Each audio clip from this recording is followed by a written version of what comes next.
Hello दोस्तों, नमस्कार। राजस्थान सामान्य ज्ञान की नई सीरीज चालू की जा रही है। इसके द्वारा राजस्थान में होने वाली सभी प्रतियोगी परीक्षाओं के लिए जो महत्वपूर्ण प्रश्न है उन्हें शामिल किया गया है। ये आपके लिए रीट और आरएएस, पटवारी, वीडियो, चतुर्थ श्रेणी कर्मचारी, एसएससी और रोडवेज कंडक्टर, बस चालक और अन्य जो भी परीक्षाएं होती है जिसमें राजस्थान सामान्य ज्ञान के सवाल आते हैं उनके लिए बहुत ही महत्वपूर्ण सीरीज है। इसके द्वारा आप सरलता से अपनी महत्वपूर्ण ज्ञान जो कि राजस्थान संबंधी है को आप मजबूत कर सकते हैं। और महत्वपूर्ण सीरीज का आप अधिक से अधिक मात्रा में रिविजन करने से क्या होता है कि आपके सटीकता के साथ उत्तर देने की तत्परता बढ़ती है और इसके साथ आप देख सकते हैं आपकी तैयारी कितनी मजबूत है। तो वीडियो को लाइक कीजिए और अपने दोस्तों को फेसबुक और व्हाट्सएप पे शेयर कीजिए और अधिक से अधिक मात्रा में अगर सब्सक्राइब नहीं किया है तो चैनल को सब्सक्राइब भी कर लीजिए। और ऐसे अन्य महत्वपूर्ण जानकारियों के लिए और प्रश्नों के लिए, मॉडल पेपर के लिए हमारे चैनल पर प्ले लिस्ट बनाई गई है। प्ले लिस्ट से जाकर के आप विभिन्न प्ले लिस्ट को देख सकते हैं। वीडियो देखने के लिए आपका बहुत धन्यवाद। चलिए देखते हैं आज का प्रश्न पत्र। तो सबसे पहले हम लोक देवता के बारे में देख लेते हैं।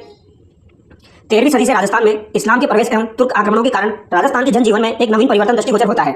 इस्लामी संस्कृति के प्रभावों तथा रूढ़िवाद और आडंबरों से उत्पन्न वातावरण में प्रबुद्ध मनीषियों की चिंतन धारा मंदिरों और मूर्तियों की अपेक्षा ध्यान एवं नाम स्मरण की दिशा की ओर प्रवाहित होने लगी। इसी कालखंड में राजस्थान में कुछ ऐसे महान व्यक्तियों ने जन्म लिया जिन्होंने अपने आचरण और दृढ़ता से समाज को एक नई राह दिखाई। आमजन ने इनकी दिखाई राह का न केवल अनुसरण किया वरन इन्हें देवता तुल्य मानते हुए इन्हें लोक देवता और लोक संत का दर्जा प्रदान किया। ठीक है, इस अध्याय में हम ऐसे ही महान व्यक्तियों का अध्ययन करेंगे। तो आपको बात समझ में आई, हम ऐसे महान व्यक्तियों के बारे में पढ़ेंगे दोस्तों जिनका आचरण और दृढ़ता से समाज को नई राह दिखाई है। ठीक है, तो हम देखते हैं दोस्तों, सबसे पहले हम गोगा जी के बारे में पढ़ेंगे। गोगा जी का नाम राजस्थान के पंच पीरों में बड़ी श्रद्धा से लिया जाता है। ठीक है, गोगा जी जो है दोस्तों ये राजस्थान के पंच पीरों में सम्मिलित है। ठीक है, ये 5 पीरों में सम्मिलित है। 5 पीरों में कौन कौन सम्मिलित है दोस्तों? फाबू, हड़बू, रामदेव, मांगलिया, मेहा, पांचों पीर पधार जो गोगा जी हाँ। ठीक है, ये लाइन आप याद कर लीजिए दोस्तों। ठीक है, फाबू, हड़बू, रामदेव, मांगलिया, मेहा, पांचों पीर पधार जो गोगा जी हाँ। फाबू जी हो जाएंगे यहाँ पर आपके, हड़बू जी हो जाएंगे, रामदेव जी हो जाएंगे, मांगलिया मेहा जी हो जाएंगे और यहाँ पर आपके गोगा जी हो जाएंगे। तो ये 5 पीर हो जाएंगे। ठीक है, तो ये आपको ध्यान रखना है। ये पूछा जाता है दोस्तों 5 पीर में कौन शामिल नहीं है, 5 पीर में कौन शामिल है, ऐसा क्वेश्चन एग्जाम में पूछा जाता है। आगे देखिए, गोगा जी के पिता का नाम जेवर और माता का नाम बाछल था। ठीक है, तो इसे कैसे याद रखोगे दोस्तों? आप इसे याद रखिए दोस्तों, आप इसे याद रखिए, गोगा जी बाजे। क्या याद रखना है आपको? गोगा जी बाजे। ठीक है, तो बा से आपका बाछल हो जाएगा, जे से आपका जेवर हो जाएगा, जेवर से तो पिता का नाम हो जाएगा, बाछल माता जी का नाम हो जाएगा, तो गोगा जी बाजे। इस तरीके से याद रखना है आपको। ठीक है, इन्हें गोरखनाथ व महमूद गजनबी के समकालीन माना जाता है। तो दोस्तों गोरखनाथ और महमूद गजनबी के ये समकालीन है, ये आपको ध्यान रखना है। यहाँ से क्वेश्चन एग्जाम में पूछा जाता है। ठीक है, ये बात आपको ध्यान रखनी है। आगे देखिए, गोगा जी का अपने मौसेरे भाइयों अर्जन और सुरजन के साथ संपत्ति का विवाद चल रहा था। अर्जन और सुरजन द्वारा मुसलमानों की फौज लाकर गोगा जी की गायों को घेर लेने के कारण इनका गोगा जी के साथ भीषण युद्ध हुआ और इसमें अर्जन सुरजन के साथ गोगा जी की वीरगति को प्राप्त हुए। ठीक है, अब यहाँ पर हम देखते हैं और क्या लिखा हुआ है दोस्तों। गोगा जी का जन्म स्थल ददरेवा सिरसमेड़ी तथा इनका समाधि स्थल धूलमेड़ी कहलाता है। गोगा जी का जन्म दोस्तों ददरेवा चूरू में हुआ, ये आपको ध्यान रखना है। ठीक है, कहां पर इनका जन्म हुआ था? ददरेवा चूरू में। इसे सिरसमेड़ी के नाम से जाना जाता है और इनका समाधि स्थल जो है दोस्तों उसे धूलमेड़ी के नाम से जाना जाता है। गोगा जी की स्मृति में गोगामेड़ी हनुमानगढ़ एवं समस्त राजस्थान में भाद्रपद कृष्ण नवमी को गोगा नवमी के रूप में मनाई जाती है। ठीक है, तो दोस्तों गोगा नवमी कब मनाई जाती है? तो ये आपकी भाद्रपद कृष्ण पक्ष की नवमी को मनाई जाती है, ये आपको ध्यान रखना है। ठीक है, इस दिन गोगा जी की अश्वारोही भाला लिए योद्धा के प्रतीक के रूप में अथवा सर्प के प्रतीक के रूप में पूजा की जाती है। ठीक है, तो ये वाली बात भी आपको ध्यान रखनी है। गोगा जी की अश्वारोही भाला लिए योद्धा के प्रतीक के रूप में और सर्प के रूप में इनकी पूजा की जाती है। ठीक है, इनका पत्थर पर उत्कीर्ण सर्व मूर्तियुक्त पूजा स्थल प्राय गांव में खेजड़ी के वृक्ष के नीचे होता है। ठीक है, तो खेजड़ी के वृक्ष के नीचे इनकी थान बनाई जाती है दोस्तों, ये आपको ध्यान रखनी है। तो खेजड़ी वृक्ष जो है ये किससे संबंधित है? तो ये गोगा जी से संबंधित है, ये आपको ध्यान रखना है। ये एग्जाम में पूछा जाता है। मान्यता है कि गोगा जी को जाहिर पीर कहकर पूजने से सर्पदंश का विष प्रभावहीन हो जाता है। ठीक है, गोगा जी को जाहिर पीर कहकर पूजने से सर्पदंश का विष जो है वो प्रभावहीन हो जाता है। हिंदू नागराज तो मुस्लिम गोगा पीर के रूप में इनकी पूजा करते हैं, तो ये आपको ध्यान रखना है। हिंदू ने नागराज के रूप में, मुस्लिम ने गोगा पीर के रूप में पूजते हैं, ये आपको ध्यान रखना है। ठीक है, इनसे रिलेटेड और क्या बातें आप ध्यान रख सकते हो दोस्तों जो कि इंपॉर्टेंट है। गोगा जी जो है दोस्तों ये बिट्टू मेहा के रावले में उल्लेखित है, ये आपको ध्यान रखना है। बिट्टू मेहा के रावले में गोगा जी उल्लेखित है, ये आपको ध्यान रखना है। ये एग्जाम में पूछा जाता है बिट्टू मेहा के रावले में कौन उल्लेखित है? तो गोगा जी उल्लेखित है, ये आपको ध्यान रखना है। गोगामेड़ी मंदिर जो बना हुआ है दोस्तों ये मकबरा शैली में बना हुआ है, ये बात भी आपको ध्यान रखनी है, ये भी एग्जाम में पूछ ली जाती है। ठीक है, इसके अलावा और क्या बातें आप ध्यान रख सकते हो दोस्तों? खेजड़ी वृक्ष के नीचे इनकी थान बनाई जाती है, ये भी आपको ध्यान रखना है। ठीक है, तो ये कुछ इंपॉर्टेंट चीजें हैं जो कि आपको ध्यान रखनी है। आगे हम देखेंगे दोस्तों तो तेजाजी। ठीक है, तेजाजी के बारे में हम देखेंगे। वीर तेजाजी का जन्म खंडाल नागौर ग्राम के ताहर जी और रामपुरी के यहाँ माघ शुक्ल चतुर्दशी को 1073 ईस्वी में हुआ। तो ये आपको ध्यान रखना है, इनका जन्म खंडाल नागौर में हुआ था, ताहर जी और रामपुरी के यहाँ पर हुआ था, ये आपको ध्यान रखना है। रामपुरी है दोस्तों और ताहर जी है। ठीक है, जब तेजाजी अपनी पत्नी पेमल दे को लेने अपने ससुराल पने दे हुए थे तब, तो इनकी पत्नी का नाम क्या है दोस्तों? पेमल दे, ये भी आपको ध्यान रखना है दोस्तों। ठीक है, तेजाजी के ते को आप उल्टा कर दीजिए तो ये क्या हो जाएगा? पे हो जाएगा, तो पेमल दे हो जाएगा। ठीक है, तो इस तरीके से इनकी पत्नी का नाम आप याद रख लीजिए, पेमल दे। ठीक है, ससुराल पने दे हुए थे। तो आगे हम देखते हैं दोस्तों, तब उसी दिन मेर लोग लाचा गुजरी की गाय चुरा ले गए। ठीक है, तो लाचा गुजरी की जो गाय थी दोस्तों वो मेर लोग चुरा के ले गए। ठीक है, तो गुजरी की प्रार्थना पर वे गायों को मुक्त कराने जा ही रहे थे कि रास्ते में इन्हें सुरसुरा नामक स्थान पर इन्हें एक सर्प मिला। तो सबसे पहली बात आपको ये ध्यान रखनी दोस्तों, ये किन की गायों को बचाने के लिए गए थे? तो लाचा गुजरी की गायों को बचाने के लिए कौन गए थे दोस्तों? तो ये आपके तेजाजी गए थे, ये आपको ध्यान रखना है। ठीक है, ये इंपॉर्टेंट चीज है। और सुरसुरा नामक स्थान पर इनको एक सर्प मिला। तेजाजी ने सर्प को डसने से रोकते हुए वचन दिया कि गायों को मुक्त कराने के बाद स्वयं यहाँ आएंगे। यानी इन्होंने सांप से कहा भाई अभी थोड़ी देर रुक जा, मैं थोड़ी देर बाद आऊंगा तब मुझे डस लेना। ठीक है, तो भीषण संघर्ष के बाद तेजाजी ने गायें मुक्त कराने में सफलता प्राप्त की, परंतु अत्यधिक घायल होने पर भी वे अपने वचन के अनुसार वापस सर्प के पास आए। पूरे शरीर पर घाव होने के कारण इन्होंने सर्प के डसने के लिए जीवा आगे कर दी। पूरे शरीर पर घाव थे दोस्तों, तो सांप कहां पर डसेगा, तो इन्होंने अपनी जीवा आगे कर दी, तो सर्प ने वहां पर डसा। ठीक है, तो सर्प दंश के कारण सुरसुरा के संकट में भाद्रपद शुक्ल दशमी को इनकी मृत्यु हो गई। ठीक है, तो ये इंपॉर्टेंट बात है दोस्तों, सर्प दंश के कारण सुरसुरा के संकट में भाद्रपद शुक्ल दशमी को इनकी मृत्यु हो गई। कब हुई दोस्तों, भाद्रपद शुक्ल दशमी, ये आपको ध्यान रखना है। ठीक है, और इसी दिन तेजा दशमी मनाई जाती है दोस्तों। तो तेजा दशमी के अवसर पर पंचमी से पूर्णिमा तक परबतसर नागौर में विशाल पशु मेला लगता है। तो तेजा जी का पशु मेला कहां पर लगता है दोस्तों, परबतसर नागौर में लगता है, ये आपको ध्यान रखना है। ठीक है, आगे हम देखते हैं दोस्तों, तेजाजी भी गोगाजी की तरह नागों के देवता के रूप में पूजनीय है। ठीक है, तेजाजी और गोगाजी नागों के देवता के रूप में पूजनीय है। तेजाजी को तलवार धारण किए घोड़े पर सवार योद्धा के रूप में दर्शाया गया है। ठीक है, तो दोस्तों तेजाजी जो है इन्हें तलवार धारण किए घोड़े पर सवार योद्धा की तरह दर्शाया गया है, ये आपको ध्यान रखना है। जिनकी जीवा को सर्प डस रहा है, मान्यता है कि सर्पदंशित व्यक्ति के दाएं पैर में तेजाजी की तांत या डोरी बांध दी जाए तो उसे विष नहीं चढ़ता है। तो दोस्तों अगर राइट वाले पैर में तेजाजी की तांत बांध दी जाए तो उस पर विष नहीं चढ़ता है, ये मान्यता है। ठीक है, लोक देवताओं से संबंधित ये मान्यताएं और कथाएं अक्सर सत्य हो आवश्यक नहीं है। इसका मूल उद्देश्य इन कथाओं से जुड़ी शिक्षाओं, यथा निर्बल की रक्षा, वचन का पालन आदि आमजन तक पहुंचाना रहा है। ठीक है, तो ये आपको ध्यान रखना है। अब तेजाजी से रिलेटेड कुछ इंपॉर्टेंट बातें दोस्तों वो मैं आपको बताता हूं, वो आपको ध्यान रखनी है। ठीक है, जो कि इंपॉर्टेंट है, एग्जाम में पूछी जाती है। ठीक है, तेजाजी की घोड़ी का नाम क्या था दोस्तों, तो तेजाजी की घोड़ी का नाम क्या था, लीलन था। मैं भी एक काम करूंगा, आपको सारे घोड़ी और घोड़े जो है वो एक साथ याद करा दूंगा। ठीक है, तो तेजाजी की घोड़ी कौन सी हो जाएगी, लीलन हो जाएगी, आपको ध्यान रखना है। तेजाजी का जन्म जाट परिवार में हुआ। ठीक है, और तेजाजी जो है दोस्तों इन्हें धोलिया वीर के नाम से जाना जाता है। इनका गोत्र धोलिया था, तो इन्हें धोलिया वीर के नाम से भी जाना जाता है, ये भी आपको ध्यान रखना है। ठीक है, किसे, तेजाजी को, ये आपको ध्यान रखना है। ठीक है, इसके अलावा लाचा गुजरी की महिलाओं को बचाते हुए घायल हो गए थे और इन्हें काला बाला का देवता भी कहा जाता है। तो एग्जाम में पूछा जाता है दोस्तों, काला बाला का देवता किसे कहा जाता है, तो ये किसे कहा जाएगा, तो ये तेजाजी को कहा जाएगा, ये आपको ध्यान रखना है। और तेजाजी के जो भोपे होते हैं दोस्तों, तेजाजी के जो भोपे होते हैं उनको घोड़ला कहा जाता है, ये भी आपको ध्यान रखना है। ठीक है, ये एक्स्ट्रा इन्फॉर्मेशन है जो मैं आपको बता रहा हूं, जो कि एग्जाम में पूछी जाती है। ठीक है, ये हमारा कंप्लीट वीडियो रहेगा दोस्तों, जिसमें आपकी सारी चीजें क्लियर हो जाएगी। ठीक है, तेजाजी पर डाक टिकट भी जारी किया जा चुका है दोस्तों। तेजाजी पर क्या डाक टिकट भी जारी किया जा चुका है, ये आपको ध्यान रखना है। देवनारायण जी जो है उनकी तो फट पर डाक टिकट जारी हुआ है, यानी कि उनकी तो फट पर डाक टिकट जारी हुआ है, बट यहाँ पर तो इनके ऊपर ही डाक टिकट जारी कर दिया। ठीक है, ये आपको ध्यान रखना है, तेजाजी पर डाक टिकट जारी हो चुका है। ठीक है, इसके अलावा एक और इंपॉर्टेंट बात है दोस्तों जो कि एग्जाम में पूछी जाती है, बासी डुंगारी। बासी डुंगारी जो है दोस्तों एक प्रसिद्ध स्थल है, ये कहां पर स्थित है, ये आपका बूंदी में स्थित है। बासी डुंगारी एक प्रसिद्ध स्थल है, ये आपका कहां पर स्थित है, ये आपका बूंदी में स्थित है। ठीक है, ये किससे संबंधित है दोस्तों, तो ये तेजाजी से संबंधित है, बहुत ही ज्यादा इंपॉर्टेंट है दोस्तों, काफी बार एग्जाम में पूछ लिया जाता है, तो ये आपको ध्यान रखना है। ठीक है, इसके अलावा जोधपुर के एक महाराजा थे दोस्तों, उनका नाम था अभय सिंह। क्या नाम था उनका, अभय सिंह। ये वाली बात भी इंपॉर्टेंट है, ये भी ध्यान रखनी है। जोधपुर के महाराजा अभय सिंह के समय परबतसर में मंदिर का निर्माण करवाया, ये भी आपको ध्यान रखना है। तो जोधपुर के महाराजा अभय सिंह के समय परबतसर में मंदिर का निर्माण करवाया गया था, ये वाली बात भी आपको ध्यान रखनी है। ठीक है, तो यहाँ पर जो इंपॉर्टेंट बातें थी दोस्तों वो सब हमने डिस्कस कर लिए, आगे बढ़ते हैं। ठीक है, फाबू जी के बारे में देखते हैं दोस्तों। फाबू जी का जन्म धांधल जी राठौड़ के यहाँ 1239 ईस्वी में कोलमंडल जोधपुर में हुआ था। ठीक है, कोलमंडल जोधपुर में फाबू जी का जन्म हुआ, धांधल जी राठौड़ के यहाँ हुआ था, ये आपको ध्यान रखना है। इतिहासकार मोनोट नैन्सी, महाकवि मोरजी आचार्य तथा लोगों में प्रचलित मान्यता के अनुसार फाबू जी का जन्म वर्तमान बाड़मेर से 8 कोस आगे खारी खाबड़ के जूना नामक ग्राम में अप्सरा के गर्भ से हुआ माना जाता है। ठीक है, अगर यहाँ पर बात की जाए दोस्तों मोनोट नैन्सी की और यहाँ पर बात की जाए आशा मोरजी की, ठीक है, इनके द्वारा यह माना जाता है इनका जो जन्म हुआ है वो अप्सरा के गर्भ से हुआ है और कहां पर हुआ है, जूना नामक स्थान पर हुआ है, जो कि बाड़मेर से 8 कोस खारी खाबड़ के जूना ग्राम में हुआ है। ठीक है, जो कि बाड़मेर से 8 कोस दूर है, वहां पर इनका जूना नामक ग्राम में जन्म हुआ है। ये किसकी मान्यता है दोस्तों, मोनोट नैन्सी और आशा मोरजी की, आपको ध्यान रखना है। ठीक है, फाबू जी का विवाह अमरकोट के सूरजमल सोडा की पुत्री सोडी के साथ हुआ था। विवाह के मध्य ही उनके प्रतिद्वंदी बहनोई जायल नागौर नरेश जिंदराव खींची ने पूर्व वेर के कारण देवल चारणी की गायों को घेर लिया। किनकी गायों को घेर लिया दोस्तों, तो यहाँ पर देवल चारणी की गायों को घेर लिया, आपको ध्यान रखना है। ठीक है, देवल चारणी लाचा गुजरी किससे संबंधित थी दोस्तों, तेजाजी से संबंधित थी। देवल चारणी किससे संबंधित हो जाएगी, फाबू जी से संबंधित हो जाएगी। और जिंदराव खींची आपको ध्यान रखना है। ठीक है, जायल नागौर। देवल ने फाबू जी से गायों को छुड़ाने की प्रार्थना की। 3 फेरे लेने के पश्चात चौथे फेरे से पूर्व ही देवल चारणी की केसर काल में घोड़ी पर सवार होकर गायों की रक्षा हेतु रवाना हो गए। ठीक है, तो दोस्तों 3 फेरे लिए थे इन्होंने मात्र, चौथे फेरे से पहले ये देवल चारणी की केसर काल में घोड़ी पर सवार होकर गायों की रक्षा हेतु रवाना हो गए, आपको ध्यान रखना है। ये भी एग्जाम में पूछ लिया जाता है दोस्तों। ठीक है, कितने फेरे इन्होंने लिए थे और किस फेरे के पूर्व ये चले गए थे। ठीक है, कड़े संघर्ष में 1276 ईस्वी में फाबू जी अनेक साथियों सहित वीर गति को प्राप्त हुए। वीरता, प्रतिज्ञा पालन, त्याग, शरणागत वत्सलता एवं गोरक्षा हेतु बलिदान होने के कारण जनमानस इन्हें लोक देवता के रूप में पूजता है। इनका मुख्य पूजा स्थल कोलमंडल जोधपुर फलोदी में है, जहां प्रतिवर्ष इनकी स्मृति में मेला लगता है। इनका प्रतीक चिन्ह हाथ में भाला लिए अश्वारोही के रूप में प्रचलित है, तो ये भी आपको ध्यान रखना है। फाबू जी का क्या हो जाएगा दोस्तों, प्रतीक चिन्ह हाथ में भाला लिए अश्वारोही हो जाएगा, ये भी आपको ध्यान रखना है। ठीक है, ये भी इंपॉर्टेंट है। फाबू जी की ऊँटों के देवता के रूप में पूजा की जाती है दोस्तों। मारवाड़ में सर्वप्रथम ऊँट लाने का श्रेय फाबू जी को जाता है। ऊँटों के स्वस्थ होने पर भोपे भोपियां द्वारा फाबू जी की फड़ गाई जाती है। ग्रामीण जनमानस इन्हें लक्ष्मण जी का अवतार मानते हैं।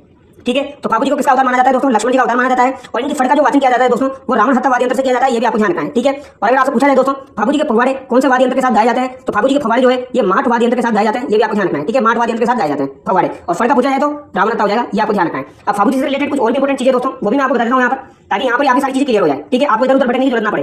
ठीक है, इनकी घोड़ी का नाम केसर कालमी था, ये भी हमने डिस्कस कर लिया। इनके सहयोगी कौन कौन थे दोस्तों, ये एग्जाम में पूछा जाता है। इनके सहयोगी कौन कौन थे, तो इनके सहयोगी दोस्तों कौन कौन हो जाएंगे, इनके सहयोगी यहाँ पे चांदा और डामा हो जाएंगे, ये आपको ध्यान रखना है। चांदा और डामा, ये आपसे पूछा जाता है चांदा और डामा किसके सहयोगी थे दोस्तों, तो ये फाबू जी के सहयोगी हो जाएंगे, ये आपको ध्यान रखना है। ठीक है, इन्होंने 7 थोड़ी भाइयों की रक्षा भी की थी, ये भी आपको ध्यान रखना है। इन्होंने 7 थोड़ी भाइयों की रक्षा की थी। ठीक है, इसके अलावा अगर आपसे पूछा जाए दोस्तों फाबू प्रकाश किसके द्वारा लिखी गई है, तो ये अभी हमने डिस्कस किया था दोस्तों। फाबू प्रकाश जो है ये आशा मोरजी के द्वारा लिखी गई है, ये आपको ध्यान रखना है। आशा मोरजी के द्वारा लिखी गई है फाबू प्रकाश। ठीक है, ये इंपॉर्टेंट है, ये पूछी जाती है। इसके अलावा अगर मैं आपको बताऊं दोस्तों, रायका जाति के जो लोग हैं दोस्तों, रायका जाति के जो लोग हैं वो इनकी पूजा करते हैं, यानी रायका जाति के लोग फाबू जी की पूजा करते हैं। और रेबारी जो है दोस्तों, ये रेबारी क्या होती है, रेबारी ऊंट को पालने वाली जो जाति होती है उसे रेबारी के नाम से जाना जाता है, ये आपको ध्यान रखना है। ठीक है, तो ये इंपॉर्टेंट है कि जो भी चीजें हमने डिस्कस करी ये सभी की सभी इंपॉर्टेंट है, ये ध्यान रखनी है, ठीक है। अगर इनकी पत्नी का नाम ऐसे पूछा जाए दोस्तों तो इनकी पत्नी का नाम क्या हो जाएगा, इनकी पत्नी का नाम हो जाएगा फूलमदे या फिर क्या हो जाएगा सुप्यारदे, ये भी आपको ध्यान रखना है, ठीक है। सुप्यारदे इनकी पत्नी का नाम या फूलमदे हो जाएगा, ये भी आपको ध्यान रखना है, ठीक है। तो यहाँ पर फाबू जी से रिलेटेड सभी चीजें ऑलमोस्ट हमने डिस्कस कर लिया। आगे बढ़ते हैं दोस्तों, देवनारायण जी के बारे में हम देखेंगे दोस्तों, ठीक है। देवनारायण बगडावत प्रमुख भोजा और सेडू गुजर के पुत्र थे, ठीक है। ये किसके पुत्र थे दोस्तों, भोजा और सेडू के गुजर के पुत्र थे, ये आपको ध्यान रखना है। जिनका जन्म 1243 ईस्वी के लगभग हुआ। इनके पिता इनके जन्म के पूर्व ही बिना के शासक से संघर्ष में अपने 23 भाइयों सहित मारे गए थे। कितने भाइयों सहित दोस्तों, 23 भाइयों सहित मारे गए थे, ठीक है। इनके पिताश्री बिना शासक से इनकी रक्षा हेतु इनकी मां सेडू इन्हें लेकर अपने पीर मालवा चली गई। 10 वर्ष की अल्पायु में वे पिता की मृत्यु का बदला लेने राजस्थान की ओर लौट रहे थे तो मार्ग में ही धारा नगरी में जयसिंह देव परमार की पुत्री, कौन दोस्तों, जयसिंह देव परमार की पुत्री पीपल दे से उन्होंने विवाह किया। तो इनका विवाह किससे हुआ था दोस्तों, पीपल दे से हुआ था, ये आपको ध्यान रखना है, ठीक है। पीपल दे से इनका विवाह हुआ था। कुछ समय बाद वे बदला लेने हेतु बिनाई पहुंचे, जहां गायों को लेकर बिनाई ठाकुर से हुए संघर्ष में देवजी ने उसे मौत के घाट उतार दिया, ठीक है। इनका मुख्य पूजा स्थल आसिंद भीलवाड़ा में है दोस्तों, जहां भाद्रपद शुक्ल सप्तमी, कब दोस्तों, भाद्रपद शुक्ल पक्ष की सप्तमी को मेला लगता है। इनके मुख्य अनुयायी गुजर है दोस्तों, देवजी की फड़ तथा देवजी और बगडावतों से संबंध काव्य बगडावत के गायन द्वारा इनका यशोगान करते हैं। तो दोस्तों बगडावत किससे संबंधित है, तो ये आपकी किससे संबंधित हो जाएगी, ये आपकी देवनारायण जी से संबंधित हो जाएगी। आपको ध्यान रखना है कि उदंती है कि हर रात 3 पहर गाए जाने पर यह 6 माह में पूर्ण होता है, ये आपको ध्यान रखना है, ठीक है। तो बगडावत किससे संबंधित है, ये आपके देवनारायण जी से संबंधित है। अब देवनारायण जी से रिलेटेड कुछ चीजें और भी मैं आपको बता देता हूं जो कि एग्जाम में पूछी जाती है दोस्तों, ठीक है। देवनारायण जी की फड़ का वाचन कौन से वाद्य यंत्र के साथ किया जाता है, तो ये सबसे इंपॉर्टेंट क्वेश्चन है, काफी बार पूछा जाता है। देवनारायण जी की फड़ का वाचन दोस्तों जंतर वाद्य यंत्र के साथ किया जाता है, ये आपको ध्यान रखना है, ठीक है। बगडावत का संबंध किससे हो जाएगा, तो ये आपका देवनारायण जी से हो जाएगा, ये आपको ध्यान रखना है, ठीक है। इनकी फड़ पर डाक टिकट जारी हो चुका है 2010 में, ठीक है। इनकी फड़ जो है उस पर डाक टिकट जारी हो चुका है 2010 में, ये आपको ध्यान रखना है। और अगर आपसे पूछा जाए किस लोक देवता पर डाक टिकट जारी हुआ था, तो अभी मैंने आपको बताया था तेजाजी के ऊपर, ये भी आपको ध्यान रखना है, ठीक है। इनका एक प्रसिद्ध स्थल है दोस्तों, वो भी आपको ध्यान रखना है, कौन सा हो जाएगा, देवडूंगरी। देवडूंगरी कहां पर स्थित है, देवडूंगरी इनका प्रसिद्ध स्थल चित्तौड़ में स्थित है, ये आपको ध्यान रखना है। और एक है दोस्तों देवधाम, देवधाम कहां पर है, देवधाम इनका प्रसिद्ध स्थल जोधपुरिया टोंक में है, ठीक है। कहां पर है दोस्तों, जोधपुरिया टोंक में, ठीक है। नाम से तो जोधपुरिया लग रहा है बट है टोंक में, ठीक है। देवधाम ये इनका प्रसिद्ध स्थल है, देवडूंगरी इनका प्रसिद्ध स्थल है जो कि चित्तौड़ में है, ठीक है। देवमाली भी है ब्यावर में है, आसिंद भीलवाड़ा में है दोस्तों, जो कि आपको ध्यान रखना है, ठीक है। इनका जो मंदिर होता है दोस्तों उस मंदिर में मूर्ति नहीं लगी होती है, ये आपको ध्यान रखना है। किसकी पूजा की जाती है दोस्तों, ईंटों की पूजा की जाती है, ये आपको ध्यान रखना है। देवनारायण जी के ईंटों की पूजा की जाती है और नीम के पेड़ के नीचे दोस्तों इनकी ईंटें रखी जाती है, ये आपको ध्यान रखना है। इसीलिए इन्हें औषधि का देवता भी कहा जाता है, किसका, औषधि का देवता भी इसीलिए इन्हें कहा जाता है, ये भी आपको ध्यान रखना है, ठीक है। ये भी इंपॉर्टेंट है। और दोस्तों बगडावत जो है दोस्तों एक्स्ट्रा इन्फॉर्मेशन है, बगडावत एक लक्ष्मी कुमारी चुंडावत की पुस्तक भी है, ठीक है। लक्ष्मी कुमारी चुंडावत की पुस्तक भी है, ये भी आप ध्यान रख लेना, ठीक है। ये मैंने यहाँ पर इसलिए बता दिया ताकि रिलेट करके आप याद रख लो, ठीक है। और देवनारायण जी को किसका अवतार माना जाता है दोस्तों, देवनारायण जी को विष्णु जी का अवतार माना जाता है, ये भी आपको ध्यान रखना है, ठीक है। तो अब हम देखेंगे मल्लिनाथ जी के बारे में दोस्तों, ठीक है। मल्लिनाथ जी का जन्म रावल सलका और जानीदे के ज्येष्ठ पुत्र के रूप में 1358 ईस्वी में हुआ। पिता की मृत्यु के पश्चात वे चाचा कानड़दे के यहाँ महेवा में शासन प्रबंध देखने लगे। चाचा कानड़दे की मृत्यु के बाद 1374 ईस्वी में महेवा के स्वामी बन गए। राज्य विस्तार के क्रम में 1378 ईस्वी में फिरोज तुगलक, ये वर्ड आपको ध्यान रखना, फिरोज तुगलक के मालवा के सूबेदार निजामुद्दीन की सेना को इन्होंने मार भगाया, ठीक है। तो दोस्तों 1378 ईस्वी में फिरोज तुगलक के मालवा के सूबेदार निजामुद्दीन की सेना को इन्होंने मार भगाया, ये आपको ध्यान रखना है, ये बहुत ही ज्यादा इंपॉर्टेंट है, ठीक है। आगे देखिए दोस्तों, अपनी रानी रूपादे की प्रेरणा से वे 1389 में उगम सिंह भाटी के शिष्य बन गए और योग साधना की दीक्षा ली। तो दोस्तों किसकी प्रेरणा से इन्होंने दीक्षा ली, तो रूपादे की प्रेरणा से ली, ठीक है, जो कि इनकी पत्नी थी। और इनके गुरु का नाम क्या हो जाएगा दोस्तों, उगम सिंह भाटी हो जाएगा, ये आपको ध्यान रखना है। क्या नाम हो जाएगा, उगम सिंह भाटी, इनके गुरु का नाम। ये भी एग्जाम में पूछा जाता है, रूपादी जी के बारे में भी एग्जाम में पूछा जाता है, तो आपको ध्यान रखना है, ठीक है। कि दंतियों के अनुसार वे भविष्य दृष्टा एवं देवताओं की तरह चमत्कार प्राप्त सिद्ध पुरुष बन गए थे, ये भी आपको ध्यान रखना है दोस्तों, ठीक है। कि दंतियों के अनुसार भविष्य दृष्टा बन गए थे, ये आपको ध्यान रखना है, चमत्कार प्राप्त सिद्ध पुरुष बन गए थे। मल्लिनाथ जी ने मारवाड़ के सारे संतों को एकत्र करके 1399 ईस्वी में एक वृहद हरि कीर्तन आयोजित किया। तो दोस्तों हरि कीर्तन किसने आयोजित किया, ये भी एग्जाम में पूछा जाता है, ये मल्लिनाथ जी ने आयोजित किया था, ये आपको ध्यान रखना है। इसी वर्ष चैत्र शुक्ल द्वितीया को इनका स्वर्गवास हो गया। तो चैत्र महीने में इनका स्वर्गवास हुआ था शुक्ल द्वितीया को। लुनी नदी के तट पर तिलवाड़ा बाड़मेर गांव में इनका मंदिर है, ये आपको ध्यान रखना है। तो इनका प्रसिद्ध मंदिर कहां पर है दोस्तों, तो तिलवाड़ा बाड़मेर में इनका प्रसिद्ध मंदिर है, ये आपको ध्यान रखना है। जहां प्रतिवर्ष चैत्र कृष्ण एकादशी से चैत्र शुक्ल एकादशी तक विराट पशु मेला लगता है। जोधपुर के पश्चिमी परगने का नामकरण इन्हीं के नाम पर मालानी किया गया था, ये आपको ध्यान रखना है, ठीक है। जोधपुर का जो पश्चिमी परगना था उसका नामकरण मालानी के नाम पर इन्हीं के नाम से किया गया है। इनकी आज भी मालानी बाड़मेर में अत्यधिक मान्यता है, ये आपको ध्यान रखना है, ठीक है। तो इनसे रिलेटेड जो भी इंपॉर्टेंट बातें थी वो हमने डिस्कस कर लिया दोस्तों। एक आपके आते हैं दोस्तों तल्लीनाथ जी, ठीक है, इन्हीं की तरह नाम है उनका तल्लीनाथ जी। तल्लीनाथ जी का संबंध दोस्तों पांचोटा जालोर से, ये आपको ध्यान रखना है, कहां से, पांचोटा जालोर से, ठीक है। और तल्लीनाथ जी जो थे दोस्तों इन्हें गोगादेव राठौड़ के नाम से भी जाना जाता है, ये आपको ध्यान रखना है। किसके नाम से जाना जाता है, गोगादेव राठौड़, ये भी आपको ध्यान रखना है।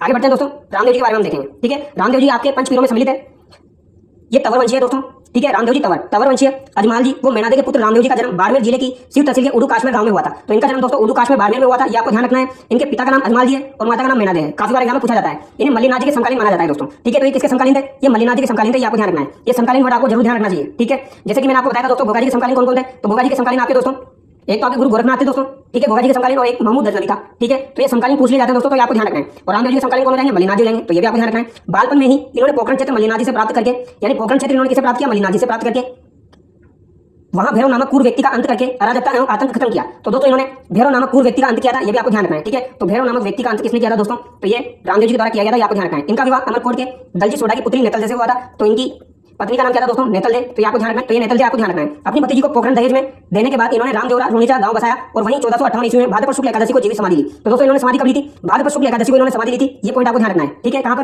रामदेवरा रुणिचा में। यहाँ भाद्रपद शुक्ल द्वितीया को विशाल मेला लगता है दोस्तों। तो विशाल मेला कब लगता है? इन्होंने समाधि तो दोस्तों शुक्ल पक्षी एकादशी को ली थी, पर इनका मेला जो लगता है दोस्तों वो भाद्रपद शुक्ल द्वितीया को लगता है। ये आपको ध्यान रखना है, ठीक है। सांप्रदायिक सद्भाव इस मेले की मुख्य विशेषता है। तो ये सांप्रदायिक सद्भाव से संबंधित है, ये भी आपको ध्यान रखना है, ठीक है। रामदेव जी से रिलेटेड कुछ और भी इंपॉर्टेंट बातें हैं, वो भी हम देखते हैं अभी। हिंदू जहां श्री कृष्ण के अवतार के रूप में इनकी आराधना करते हैं, तो दोस्तों हिंदू इन्हें श्री कृष्ण के अवतार के रूप में पूछते हैं, वही मुसलमान रामसा पीर के रूप में रामदेव जी को पूछते हैं। सामान्यतः गांव में किसी वृक्ष के नीचे ऊंचे चबूतरे पर रामदेव जी के प्रतीक चिन्ह पगले स्थापित किए जाते हैं। तो दोस्तों इनके पैर के जो चिन्ह होते हैं उन्हें पगले कहा जाता है, ये आपको ध्यान रखना है। और ये स्थान थान कहलाते हैं। रामदेव जी द्वारा कामरिया पंथ की स्थापना की गई थी। कामरिया पंथ की स्थापना किसके द्वारा की गई? ये एग्जाम में पूछा जाएगा, तो रामदेव जी आप आंसर करेंगे, ठीक है। इस पंथ के अनुयायियों द्वारा रामदेव जी के मेले में 13 थाली नृत्य प्रस्तुत किया जाता है। तो दोस्तों रामदेव जी के जो अनुयायी है उनके द्वारा 13 थाली नृत्य प्रस्तुत किया जाता है, ठीक है। कामरिया पंथ की इन्होंने स्थापना की थी, ये आपको ध्यान रखना है। रामदेव जी वीर होने के साथ साथ समाज सुधारक भी थे। इन्होंने जाति प्रथा, मूर्ति पूजा तथा तीर्थ यात्रा का विरोध किया, ये पॉइंट आपको ध्यान रखना है, ठीक है। अब रामदेव जी से रिलेटेड कुछ और भी इंपॉर्टेंट बातें हैं, वो भी मैं आपको बता देता हूं यहाँ पर, ठीक है दोस्तों। जैसे कि नेजा क्या है?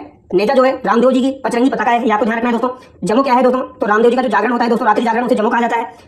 नीला घोड़ा जो है दोस्तों वो इनका प्रसिद्ध घोड़ा हो जाएगा, ये आपको ध्यान रखना है, ठीक है। और रिखिया होते हैं दोस्तों। रिखिया क्या होते हैं? तो रामदेव जी के जो मेघवाल भक्त होते हैं दोस्तों, कौन से भक्त? मेघवाल भक्त जो होते हैं उनको रिखिया कहा जाता है, ये आपको ध्यान रखना है, ठीक है। पहले हमने डिस्कस कर लिया दोस्तों। इसके अलावा रामदेव जी को पीरों का पीर कहा जाता है। क्या कहा जाता है दोस्तों? पीरों का पीर किसे कहा जाता है? तो ये रामदेव जी को कहा जाता है, ये पॉइंट इंपॉर्टेंट है, ये आपको ध्यान रखना है, ठीक है। इसके अलावा इन्हें विष्णु और कृष्ण का अवतार माना जाता है। रामदेव जी के द्वारा दोस्तों एक पुस्तक लिखी गई है जिसका नाम क्या है? 24 बाणियां। ये भी एग्जाम में पूछी जाती है, 24 बाणियां, ये आपको ध्यान रखनी है, ठीक है। 24 बाणियां किसके द्वारा लिखी गई दोस्तों? तो ये रामदेव जी के द्वारा लिखी गई है। ये कुछ पॉइंट है, आपको ध्यान रखना है। और इनके गुरु का नाम क्या था दोस्तों? इनके गुरु का नाम हो जाएगा बालीनाथ जी, ठीक है। ये भी एग्जाम में पूछा जाता है। आगे देखते हैं दोस्तों, मेहाजी मांगलिया। मेहाजी मांगलिया राजस्थान के पंचपीरों में गिने जाते हैं। ये राव चुंडा के समकालीन थे। तो दोस्तों यहाँ पर भी समकालीन ध्यान रखना पड़ेगा आपको। मेहाजी मांगलिया किसके समकालीन थे दोस्तों? तो ये राव चुंडा के समकालीन थे, ये आपको ध्यान रखना है। इनका जन्म पौवार क्षत्रिय परिवार में हुआ था, किंतु पालन पोषण अपने ननिहाल में मांगलिया गोत्र में हुआ था, इसलिए ये मेहाजी मांगलिया के नाम से प्रसिद्ध हुए, ठीक है। तो मेहाजी मांगलिया जो है दोस्तों ये पौवार है, ये आपको ध्यान रखना है। इनके स्वाभिमानी स्वभाव के कारण इनके अनेक शत्रु हो गए। अंत में जैसलमेर के राव राणकदेव भाटी, ये इंपॉर्टेंट है दोस्तों, राव राणकदेव भाटी से युद्ध करते हुए ये वीरगति को प्राप्त हो गए। इससे युद्ध करते हुए दोस्तों राणकदेव भाटी से युद्ध करते हुए मेहाजी मांगलिया वीरगति को प्राप्त हो गए। वे अच्छे शकुन शास्त्री थे। शकुन शास्त्री थे दोस्तों ये। लोगों की सेवा सहायता करने एवं उन्हें संरक्षण देने के कारण वे लोक देवता के रूप में पूजे गए। बाबरी में इनका प्रसिद्ध मंदिर है जहां भाद्रपद कृष्ण अष्टमी को मेला भरता है। तो दोस्तों इनका मेला भाद्रपद कृष्ण पक्ष की अष्टमी को भरता है, यानी कि जन्माष्टमी को भरता है। किनका? मेहाजी मांगलिया जी का मेला, ठीक है, ये ध्यान रखना आपको। और बाबरी जोधपुर दोस्तों, बाबरी कहां पर है? जोधपुर है। तो यहाँ पर इनका प्रसिद्ध मंदिर है जो कि काफी बार एग्जाम में पूछा जाता है, इंपॉर्टेंट ध्यान रखना है, ठीक है। राणकदेव भाटी आपको ध्यान रखना है, राणकदेव भाटी ध्यान रखना है। इसके अलावा आपको चुंडा के समकालीन थे, ये ध्यान रखना है, ठीक है। और राजस्थान के पंचपीरों में इनको गिना जाता है। आगे हम देखेंगे दोस्तों हड़बू जी।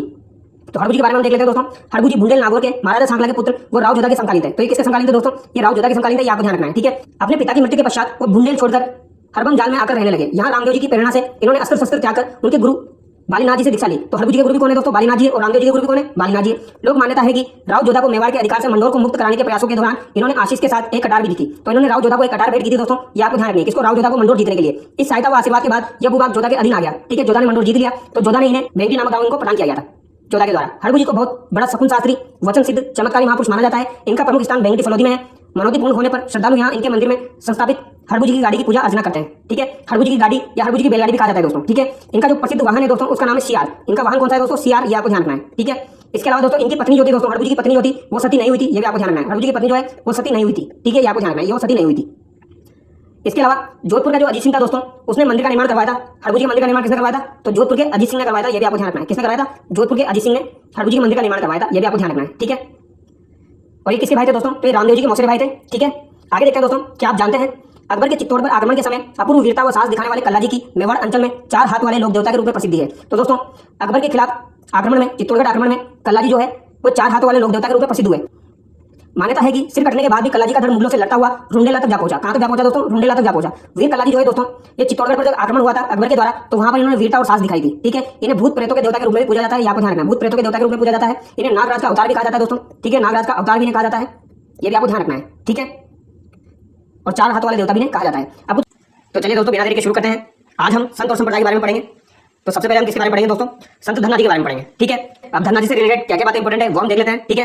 राजस्थान में धार्मिक आंदोलन का श्री गणेश करने का श्रेय धन्ना को ही है। तो पहली लाइन इंपॉर्टेंट है दोस्तों, ठीक है। राजस्थान में जो धार्मिक आंदोलन हुए हैं उनका श्री गणेश करने का श्रेय किसे दिया जाता है? तो संत धन्ना जी को दिया जाता है, ठीक है। धन्ना का जन्म टोंक जिले के धुवन गांव में 1415 ईस्वी में जाट परिवार में हुआ था। तो 1415 ईस्वी में दोस्तों इनका जन्म जाट परिवार के अंदर हुआ था, ठीक है। और कहां पर हुआ था? टोंक जिले में हुआ था, ये आपको ध्यान रखना है, धुवन गांव टोंक में, ठीक है। बाल्यकाल से ही इनकी प्रवृत्ति धार्मिक थी।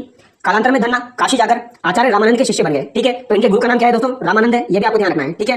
ये भी एग्जाम में पूछा जाता है। काशी जाकर उनके शिष्य बन गए। गुरु रामानंद के प्रभाव से ये निर्गुण उपासक हो गए, ठीक है। एक आपका सगुण होता है, एक निर्गुण होता है। तो ये कौन से उपासक थे दोस्तों? निर्गुण उपासक थे, ये आपको ध्यान रखना है। गुरु रामानंद ने इन्हें घर पर ही भक्ति करने का आदेश दिया। इन्होंने अपने पैतृक व्यवसायिक कृषि में रत रहते हुए ये आत्मशुद्धि का प्रयास किया। ठीक है। धन्ना गुरु भक्ति में बड़ी निष्ठा रखते थे। इनका मत था कि गुरु भक्ति से ही परम पद की प्राप्ति हो सकती है। इन्होंने नाम स्मरण को ही ईश्वर प्राप्ति का प्रमुख साधन माना है तथा औपचारिकताओं और बाह्य आडंबरों का विरोध किया। ठीक है। औपचारिकताएं और बाह्य आडंबर जो थे दोस्तों, इनका इन्होंने विरोध किया। ठीक है। एक तो आपको क्या ध्यान रखना दोस्तों, इनका जन्म धुआंधार टोक में हुआ, 1415 ईस्वी में हुआ, जाट परिवार में हुआ था। ठीक है। किसके शिष्य थे? रामानंद जी के शिष्य थे। और धार्मिक आंदोलन का श्री गणेश किसके द्वारा किया गया था? संत धन्ना जी के द्वारा किया गया। इतना आपको ध्यान रखना है। ठीक है। आगे देखिए, संत पिपाजी के बारे में हम देखेंगे दोस्तों। काफी बार यहाँ से क्वेश्चन पूछा जाता है, तो संत पिपाजी के बारे में हम देख लेते हैं। खींची राजपूत पीपा गागरोन झालावाड़ के शासक थे। ठीक है। तो दोस्तों संत पिपाजी जो थे ये आपके गागरोन झालावाड़ के शासक थे। ये आपको ध्यान रखना है। इनका जन्म 1425 ईस्वी में हुआ माना जाता है। ठीक है। कालोपरांत पीपा काशी जाकर रामानंद के शिष्य बन गए। तो दोस्तों संत पीपा भी किसके शिष्य बन गए? रामानंद जी के शिष्य बन गए। अब यहाँ से सवाल इस तरीके से पूछा जाता है, ऐसे कौन से शासक है जिन्होंने अपना राज्य त्याग कर रामानंद के शिष्य बने? तो वो कौन हो जाएंगे? आपके संत पीपा जी रहेंगे। ठीक है। धन्ना के समान ही इन्हें भी ग्रस्त जीवन में रहते हुए भक्ति का आदेश प्राप्त हुआ। पीपा के निवेदन पर आचार्य रामानंद अपने शिष्यों सहित द्वारिका यात्रा पर जाते हुए गागरोन पधारे। तब पीपा भी राज्य त्याग कर छोटी रानी सीता सहित उनके संग हो गए। ठीक है। तो दोस्तों छोटी रानी सहित ये संत रामानंद जी के संग हो गए, आपको ध्यान रखना है। तो ये सीता भी पूछा जा सकता है, रानी सीता। इसके पश्चात घूमते हुए वे टोडा टोक आए। वहां के शासक सूरसेन को, कौन था दोस्तों? हमारा शासक सूरसेन को अपनी दौलत संतों में बांट देने पर अपना शिष्य बनाया। तो इन्होंने सूरसेन को अपना शिष्य बना लिया। ठीक है। अनेक स्थानों की यात्रा करते हुए वे पुनः गागरोन लौट आए और आहू तथा काली सिंध के पवित्र संगम पर एक गुफा में रहने लगे। यहाँ इनका मंदिर, निवास स्थान और गुफा प्रसिद्ध है। बाड़मेर जिले के समदड़ी गांव में पीपाजी का भव्य मंदिर है। तो दोस्तों ये लाइन इंपॉर्टेंट है। बाड़मेर जिला जो है वहां का समदड़ी गांव है। ठीक है। बाड़मेर जिले का समदड़ी गांव। ठीक है। ये आप याद कर लेना अच्छे से, ये काफी बार पूछा जाता है। समदड़ी गांव में पीपाजी का भव्य मंदिर है, ये आपको ध्यान रखना है। ठीक है। अगर आपसे पूछा जाए दोस्तों इनकी गुफा कहां पर है, तो इनकी गुफा जो है दोस्तों, इनकी गुफा आपकी टोडाग्राम टोक में हो जाएगी, आपको ध्यान रखना है। कहां पर हो जाएगी? टोडाग्राम टोक में हो जाएगी। और इनकी छतरी कहां पर हो जाएगी दोस्तों? तो इनकी छतरी गागरोन में है, ये आपको ध्यान रखना है। ठीक है। आगे हम देखते हैं, यहाँ इनके प्रमुख अनुयायी दर्जी समाज का प्रतिवर्ष चैत्र शुक्ल पूर्णिमा को विशाल समागम आयोजित होता है। ठीक है। चैत्र शुक्ल पूर्णिमा को पीपा से संबंधित विस्तृत साहित्य हस्तलिखित ग्रंथ भंडारों में उपलब्ध है, जिनमें पीपा की कथा, पीपा पर्ची, पीपा की वाणी, साक्य पद आदि मुख्य है। 7वीं शताब्दी के एक हस्तलिखित ग्रंथ में पीपा द्वारा रचित एक चिंतावनी नामक ग्रंथ भी प्राप्त हुआ है। ठीक है। तो ये इंपॉर्टेंट है दोस्तों, चिंतावनी नामक ग्रंथ प्राप्त हुआ है। ठीक है। किसके द्वारा लिखा गया? ये संत पीपाजी के द्वारा लिखा गया है। ठीक है। चिंतावनी ग्रंथ किसके द्वारा लिखा गया? पीपाजी के द्वारा लिखा गया है, ये आपको ध्यान रखना है, ये पूछा जा सकता है। ईश्वर प्राप्ति में गुरु के निर्देशन को पीपा ने आवश्यक बताया है। भक्ति नाम स्मरण को ये मोक्ष प्राप्ति का प्रमुख साधन मानते हैं। पीपा मूर्ति पूजा का विरोध करते हुए ईश्वर उपासना करने पर जोर देते हैं। पीपा ऊंच नीच में विश्वास नहीं करते थे। वे प्राणी मात्र की समानता का समर्थन करते हुए कहते हैं कि ईश्वर की दृष्टि में सभी प्राणी समान है। ठीक है। तो ये कुछ इंपॉर्टेंट चीजें थी दोस्तों जो कि आपको ध्यान रखनी है। और भी कुछ इंपॉर्टेंट बातें दोस्तों जो कि आपको पीपाजी से रिलेटेड ध्यान रखनी है। ठीक है। वो मैं आपको बताता हूं जो कि एग्जाम में पूछी जाती है। ठीक है। पीपाजी का बचपन का नाम क्या था दोस्तों? तो पीपाजी के बचपन का नाम था प्रताप सिंह, ये आपको ध्यान रखना है। क्या नाम था? प्रताप सिंह। ये एग्जाम में पूछा जाता है। ठीक है। पीपाजी के बचपन का नाम प्रताप सिंह हो जाएगा। इसके अलावा अगर आपसे पूछा जाए दोस्तों इन्होंने किसको हराया था दोस्तों? इन्होंने फिरोज शाह तुगलक को हराया था, ये भी आपको ध्यान रखना है। किसको हराया था? फिरोज शाह तुगलक को। ठीक है। ये भी इंपॉर्टेंट है, ये भी एग्जाम में पूछ लिया जाता है। इसके अलावा अगर आपसे पूछा जाए दोस्तों समदड़ी बाड़मेर हमने डिस्कस कर लिया, यहाँ पर इनका प्रसिद्ध मंदिर है। और दोस्तों मसूरिया पहाड़ी जोधपुर, मसूरिया पहाड़ी जोधपुर में भी दोस्तों इनका मेला लगता है, ये आपको ध्यान रखना है। ठीक है। तो इनका मेला कहां पर लगता है? मसूरिया पहाड़ी जोधपुर में लगता है, ये आपको ध्यान रखना है। और समदड़ी बाड़मेर में इनका प्रसिद्ध मंदिर है, ये आपको ध्यान रखना है। दोनों बातें अलग अलग है, इंपॉर्टेंट है। ठीक है। प्रसिद्ध मेला पूछा जाए तो मसूरिया पहाड़ी जोधपुर में लगता है, और अगर आपसे पूछा जाए इनका प्रसिद्ध मंदिर कहां पर है, तो आपका समदड़ी बाड़मेर में हो जाएगा। ठीक है। आगे देखते हैं दोस्तों संत जामोजी के बारे में। जामोजी जो है दोस्तों विष्णु संप्रदाय के प्रवर्तक जामोजी का जन्म 1451 ईस्वी की भाद्रपद की अष्टमी को पीपासन नागौर के वंशीय राजपूत गौड़ जी तथा हंसा देवी के घर में हुआ। 1483 ईस्वी में माता पिता के देहांत के पश्चात वे ग्रह त्याग कर सम्राट बीकानेर में रहते हुए सत्संग तथा हरि चर्चा में समय व्यतीत करने लगे। ठीक है। तो दोस्तों विष्णु संप्रदाय के प्रवर्तक कौन हो जाएंगे? आपके जामोजी हो जाएंगे, आपको ध्यान रखना है। ठीक है। और इनके पिता का नाम क्या है? लोहट जी है। और इनकी माता का नाम क्या है? हंसा देवी है, ये आपको ध्यान रखना है। ठीक है। 1483 में इनके माता पिता का देहांत हो गया था दोस्तों, सम्राट बीकानेर में रहते हुए, तो हरि चर्चा में अपना समय व्यतीत करने लगे। दोस्तों जामोजी जो थे इनके बारे में कुछ इंटरेस्टिंग बातें हैं, वो पहले मैं बता देता हूं आपको क्या क्या है दोस्तों। जामोजी जो है इनका बचपन का नाम क्या था वो आपसे पूछ लिया जाता है। तो इनके बचपन का नाम है दोस्तों धनराज, ये आपको ध्यान रखना है। ठीक है। धनराज इनके बचपन का नाम है, जामोजी के बचपन का नाम। और अगर आपसे पूछा जाए दोस्तों जामोजी को किसका अवतार माना जाता है, तो इन्हें कृष्ण का अवतार माना जाता है, ये आपको ध्यान रखना है। ठीक है। यानी इनकी मां जो थी दोस्तों हंसा देवी, उनके द्वारा इन्हें कृष्ण का अवतार माना जाता था, ये आपको ध्यान रखना है। ठीक है। इनकी माता के द्वारा इन्हें कृष्ण का अवतार माना जाता था, ये आपको ध्यान रखना है। और इन्हें दोस्तों पागल और गूंगा भी कहा जाता था, ये आपको ध्यान रखना है। इनके गांव के लोग इन्हें पागल गूंगा के पुकारते थे, तो ये भी आपको ध्यान रखना है। ठीक है। आगे हम देखते हैं 1485 ईस्वी में इसी स्थान पर इन्होंने विष्णु संप्रदाय का प्रवर्तन किया। तो दोस्तों विष्णु संप्रदाय की स्थापना इन्होंने 1485 ईस्वी में की, ये आपको ध्यान रखना है। इनके जीवन तथा विचारों पर आचरण करने वाले विष्णु कहलाए। इन्होंने अपने अनुयायियों को 29 सिद्धांतों का पालन करने का आदेश दिया। ठीक है। विष्णुई, अब यहाँ से दोस्तों 29 नियम निकल के आते हैं। विष्णुई यानी 20 + 9 विष्णुई। ठीक है। 20 + 9 विष्णुई हो जाएगा। यानी इनके नियम कितने हो जाएंगे दोस्तों? 29 हो जाएंगे, आपको ध्यान रखना है। ठीक है। जीव कल्याण तथा वृक्षों की रक्षा प्राणोत्सर्ग करना इस संप्रदाय का इतिहास रहा है। ठीक है। आगे देखिए पर्यावरण के प्रति लगाव के कारण जामोजी को पर्यावरण वैज्ञानिक भी कहा जाता है। तो दोस्तों पर्यावरण वैज्ञानिक के नाम से किसे जाना जाता है? जामोजी को जाना जाता है, आपको ध्यान रखना है। जामोजी द्वारा रचित प्रमुख ग्रंथ जंब संहिता, जंब सागर, शब्दावली, विष्णु धर्म प्रकाश तथा जंब सागर है, आपको ध्यान रखना है। आगे देखिए लालासर गांव में इन्होंने अपना नश्वर शरीर त्याग दिया, यानी इन्होंने अपना नश्वर शरीर कहां पर त्यागा दोस्तों? लालासर गांव में, ये आपको ध्यान रखना है। ठीक है। तथा तालवा गांव के निकट इन्हें समाधिस्थ किया गया। और इनकी समाधि कहां पर है दोस्तों? तालवा गांव में। तालवा में इन्होंने समाधि ली थी, आपको ध्यान रखना है। ठीक है। लालासर भी इंपॉर्टेंट है, तालवा भी इंपॉर्टेंट है, ये ध्यान रखना है आपको। ठीक है। यह स्थान मुकाम कहलाता है। वर्ष में 2 बार फाल्गुन और अश्विन की अमावस्या को यहाँ मेला लगता है। ठीक है। तो इनका मेला वर्ष में 2 बार लगता है। कब कब लगता है? एक तो आपका फाल्गुन में और एक आपका अश्विन में। ठीक है। समाधि कहां पर हो जाएगी? तालवा में हो जाएगी। और इन्होंने अपना नश्वर शरीर कहां पर त्याग दिया? लालासर गांव में त्याग दिया, ये आपको ध्यान रखना है। ठीक है। अगर आपसे पूछा जाए दोस्तों जामोजी संप्रदाय की प्रमुख पीठ कहां पर है, अगर आपसे ये पूछा जाए तो ये कहां पर हो जाएगी? तो ये आपकी मुकाम तालवा में हो जाएगी, ये आपको ध्यान रखना है। ठीक है।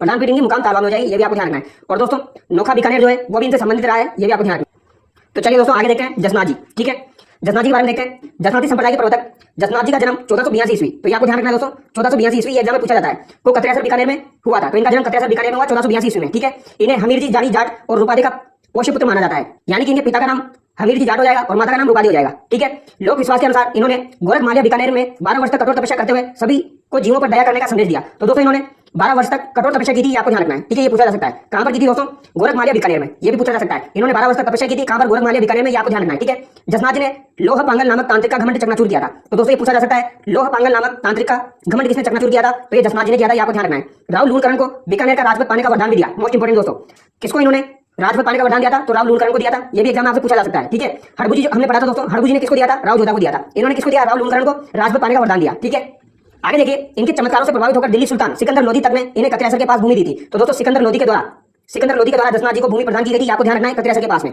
इंपोर्टेंट है, पूछा जाएगा दोस्तों। ठीक है, 1500 ईस्वी में जसनाथ जी तथा जामोजी का परस्पर मिलन हुआ। तो 1500 ईस्वी में जसनाथ जी और जामोजी का परस्पर मिलन भी हुआ, कब हुआ, 1500 ईस्वी में, ध्यान रखना है। जन्म 1482 में हुआ था।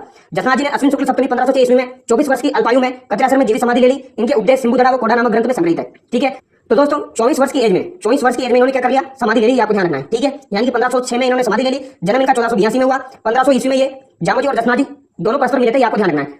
सिकंदर लोधी आपको ध्यान रखना है। ठीक है, लोह पांगल आपको ध्यान रखना है, राव लूणकरण आपको ध्यान रखना है। ठीक है, इनके पिता का नाम हमीर जी जाट और रूपादी माता का नाम हो जाएगा, ये भी आपको ध्यान रखना है। 12 वर्ष तक इन्होंने कठोर तपस्या की गोरख माल्या बीकानेर में। ठीक है, आगे हम देखेंगे दोस्तों, कतरेसर ही जसनाथ जी की तपोभूमि व कर्मस्थली है। यहाँ वर्ष में 3 बार अश्विन शुक्ल सप्तमी, माघ शुक्ल सप्तमी, चैत्र शुक्ल सप्तमी को विशाल मेले भरते हैं, यानी कि अश्विन माघ और चैत्र में दोस्तों इनके 3 बार मेले भरते हैं एक साल में, ये आपको ध्यान रखना है, यानी एक वर्ष में 3 बार मेले लगते हैं दोस्तों इनके।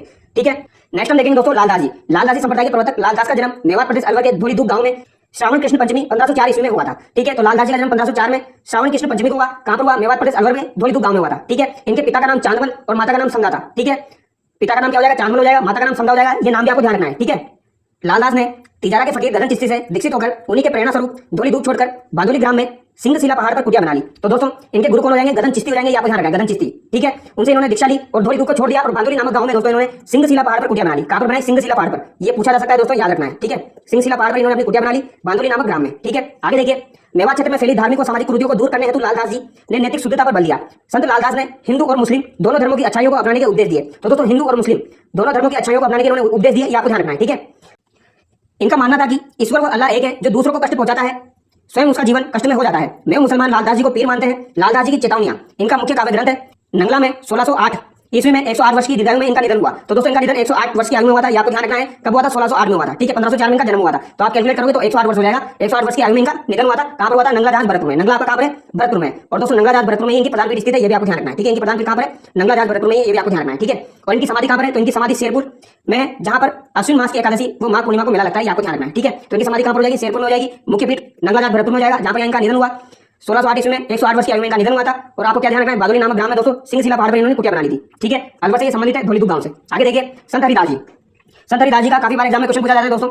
निरंजनी संप्रदाय के संस्थापक संत हरिदास जी का जन्म डिडवाना तहसील के काबड़ोद गांव में 1455 ईस्वी में हुआ। तो दोस्तों निरंजनी संप्रदाय के संस्थापक कौन हो जाएंगे, संत हरिदास जी हो जाएंगे। पहली बात आपको ये ध्यान रखनी है, ये काफी बार एग्जाम में पूछा जाता है। ठीक है, इनका जन्म कहां पर हुआ था, डिडवाना तहसील में हुआ था, ये आपको ध्यान रखना है। इनका मूल नाम हरि सिंह सांगला था। क्या नाम था इनका, हरि सिंह सांगला। और प्रारंभ में लूटमार करना इनका पेशा था, लेकिन एक सन्यासी के उपदेशों से इनका जीवन बदल गया। 1513 ईस्वी में इन्होंने बहुत ज्ञान प्राप्त किया और अपना नाम हरिदास रख लिया। इन्होंने निर्गुण भक्ति पर जोर दिया तथा कुरीतियों का विरोध किया। इन्होंने निरंजनी संप्रदाय प्रारंभ किया। ठीक है, निरंजनी संप्रदाय इन्होंने प्रारंभ किया। इस संप्रदाय में परमात्मा को अलग निरंजन या हरि निरंजन कहा जाता है। तो दोस्तों निरंजनी संप्रदाय में परमात्मा को अलग निरंजन के नाम से जाना जाता है, या आपको ध्यान रखना है, या अलग निरंजन के नाम से पुकारा जाता है। ठीक है, संत हरिदास के आध्यात्मिक विचार मंत्र राजप्रकाश और हरिपुरुष की वाणी नामक ग्रंथों में संकलित है। डिडवाना में 1543 ईस्वी में इनका देहांत हो गया। तो दोस्तों मंत्र राजप्रकाश जो है ये भी आपको याद रखना है, ये भी एग्जाम में पूछा जाता है। ठीक है, मंत्र राजप्रकाश जो है ये किससे संबंधित है, तो ये संत हरिदास जी से संबंधित है। इनके आध्यात्मिक विचारों का संकलन किसमें है, मंत्र राजप्रकाश में। ठीक है, अलग निरंजन आपको ध्यान रखना है। इनका जन्म डिडवाना तहसील में हुआ, ये आपको ध्यान रखना है। ठीक है, ये पहले डाकू थे, फिर उसके बाद ये संत बने और इन्होंने निरंजनी संप्रदाय की स्थापना की। इसलिए इन्हें क्या कहा जाता है दोस्तों, राजस्थान का वाल्मीकि कहा जाता है। ठीक है, राजस्थान का वाल्मीकि किसे कहा जाता है, संत हरिदास जी को कहा जाता है। क्यों कहा जाता है दोस्तों, क्योंकि वाल्मीकि जी भी पहले डाकू थे, फिर वो संत बने थे। इसी तरीके से ये भी पहले डाकू थे, फिर संत बने थे, तो इन्हें राजस्थान का वाल्मीकि कहा जाता है। ठीक है,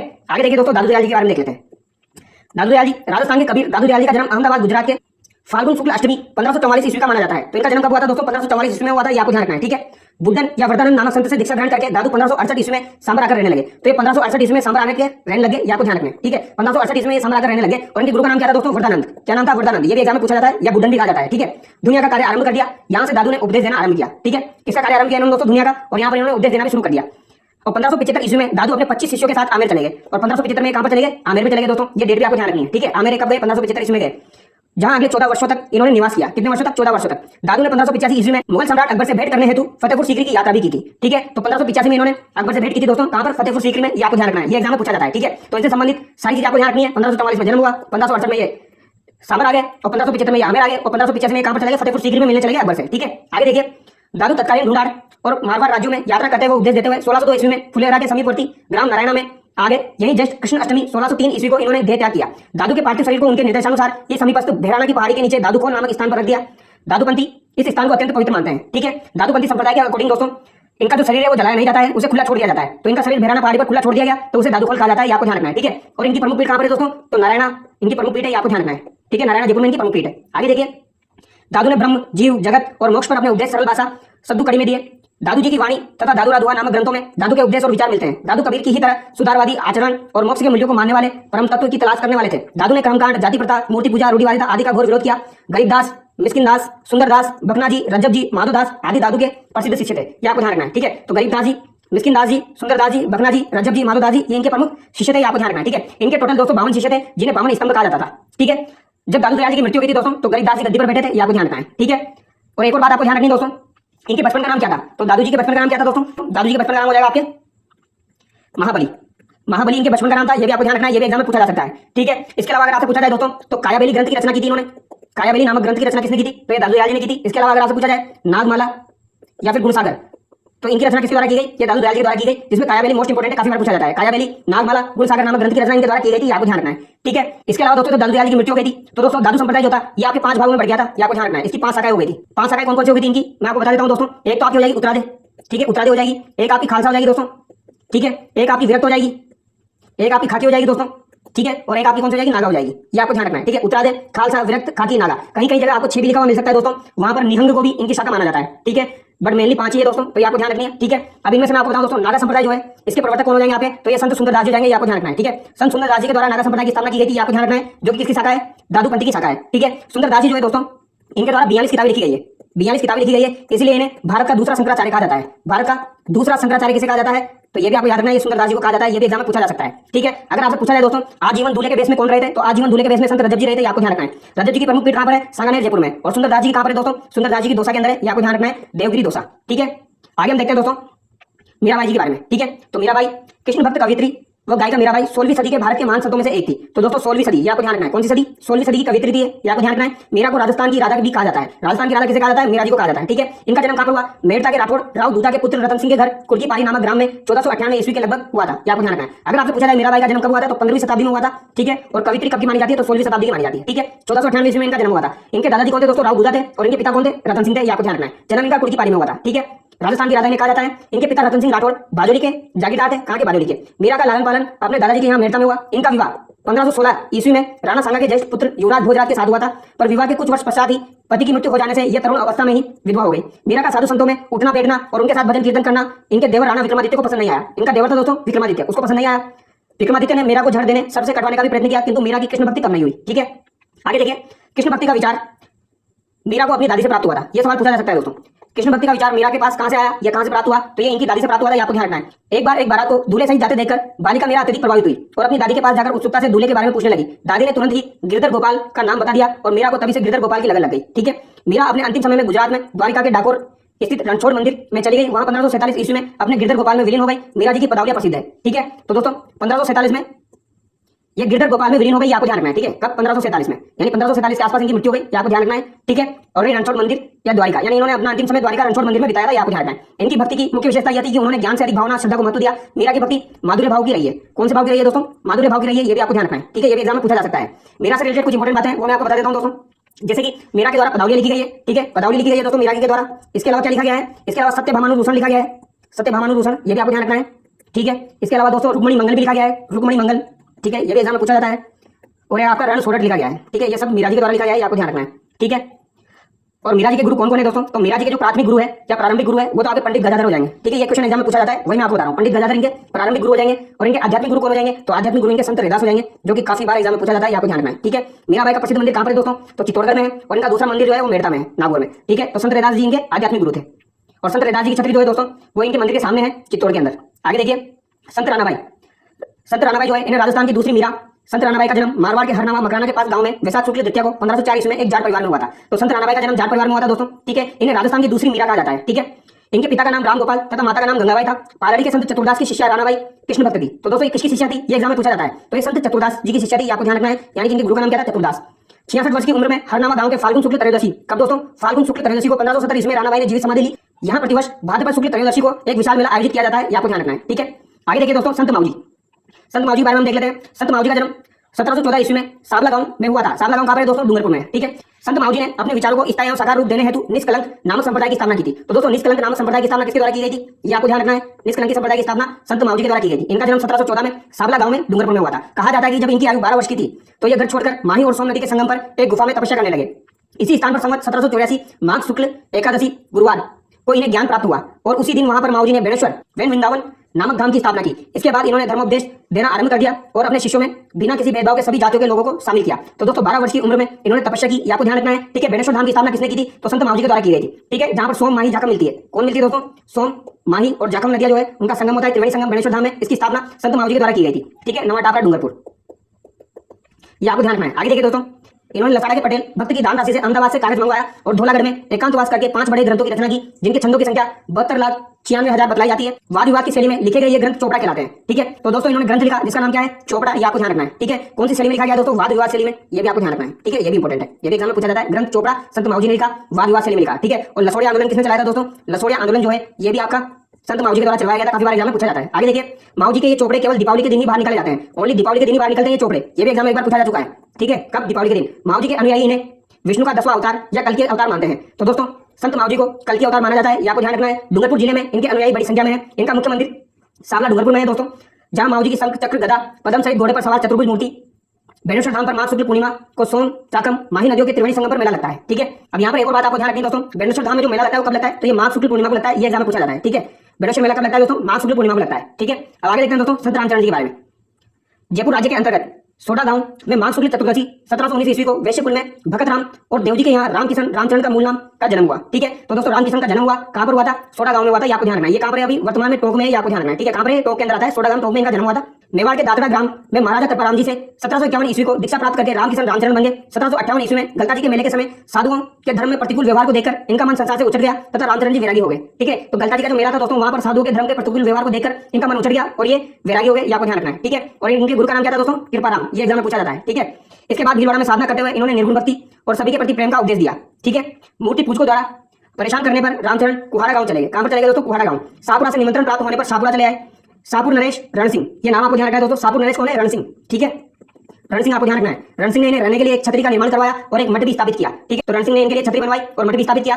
राम नाम स्मरण करते हुए 1798 ईस्वी में शाहपुरा में ही इनका निधन हो गया। इनके आध्यात्मिक उपदेश अणबे वाणी नामक ग्रंथ में संकलित है। तो दोस्तों अणबे वाणी काफी बार एग्जाम में आ चुका है। ये किससे संबंधित है दोस्तों, तो ये रामकृष्ण संप्रदाय से संबंधित है, ठीक है। और किससे संबंधित है दोस्तों, संत रामचरण जी से संबंधित है, ये भी आपको ध्यान रखना है, ठीक है। अणबे वाणी इनके आध्यात्मिक विचारों का संकलन है। रामचरण जी के आध्यात्मिक विचारों का संकलन जिसमें अणबे वाणी में, ये आपको ध्यान रखना है। आगे देखिए रामचरण जी द्वारा प्रवर्तित पंथ रामकृष्ण संप्रदाय के नाम से प्रसिद्ध इस संप्रदाय की 4 प्रधान शाखाएं मानी गई है। इन शाखाओं में रामचरण को शाहपुरा शाखा का संस्थापक बताया गया है, ठीक है। 4 शाखाएं दोस्तों, जिसमें पहली शाखा आपकी कौन सी हो जाएगी, शाहपुरा शाखा। इसके संस्थापक कौन हो जाएंगे दोस्तों, संत रामचरण जी हो जाएंगे, ठीक है। अन्य 3 शाखाएं रेण, सिंहस्थल, खेड़ापा शाखा के संस्थापक क्रमशः दरियाव जी, हरिराम दास जी और रामदास जी माने गए हैं। रामकृष्ण संप्रदाय का फूलडोल महोत्सव इस संप्रदाय की अपनी विशिष्टता है दोस्तों। फूलडोल महोत्सव आपका क्षेत्र में आयोजित होता है, ये आपको ध्यान रखना है, ठीक है।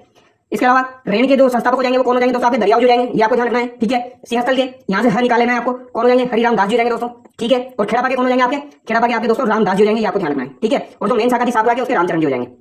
तो इनसे रिलेटेड इंपॉर्टेंट बातें थी। आगे देखिए महर्षि नवलराम के बारे में हम देख लेते हैं दोस्तों। नवल संप्रदाय के संस्थापक नवलराम का जन्म भाद्रपद कृष्ण अष्टमी कब हुआ दोस्तों, भाद्रपद कृष्ण अष्टमी यानी कि कृष्ण जन्माष्टमी के दिन इनका जन्म हुआ था। विक्रम संवत 1840 को हर्षोलाव नागौर में दलित समुदाय से संबंधित एक मेहतर परिवार में हुआ।